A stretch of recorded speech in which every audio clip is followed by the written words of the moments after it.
Sustain apnea sarcoma account បបូ gaming ហើយ account នេះគឺជា account បង្កើតថ្មីទេអ្នកគ្នាអញ្ចឹងសង្ឃឹមថាអ្នកដែលបានមើលវីដេអូនេះហើយនឹងជួយ like ជួយឲ្យបេតងជួយ comment នៅក្នុងវីដេអូនេះម្នាក់មួយផងណាអ្នកគ្នាដើម្បីលើកទឹកចិត្តខ្ញុំឲ្យមានការធ្វើវីដេអូបន្ថែមដោយសារអីអ្នកគ្នាខ្ញុំអ្នកធ្វើវីដេអូថ្មីអញ្ចឹងសង្ឃឹមថាអ្នកនឹងជួយ support ខ្ញុំអញ្ចឹងណាឥឡូវចូលមកកាន់វីដេអូយើងវិញនេះគឺខ្ញុំនឹងមកបង្រៀនអ្នកគ្នាពីរបៀបបង្កើត account ខ្ញុំជឿថាបងប្អូនទាំងអស់គ្នាមានអ្នកខ្លះចាស់និងអ្នកខ្លះ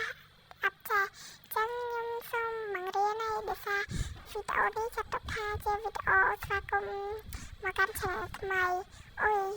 អ្នកគ្នាចូលទៅ menu ហើយចូលទៅ item ហើយចូលទៅ prop ចូលមកអ្នកគ្នាចូលទៅពាក្យ account ឲ្យនេះអ្នកគ្នាមិនសូវចេះអានអង់គ្លេសទេអ្នកគ្នាមើលតាមអាហ្នឹងទៅចូលទៅអាហ្នឹងហើយអ្នកគ្នាដាក់ឈ្មោះដែលអ្នកគ្នាចង់ដាក់ប៉ុន្តែខ្ញុំសូមបញ្ជាក់ឲ្យដាក់ឈ្មោះធ្វើម៉េចកុំឲ្យជន់គេ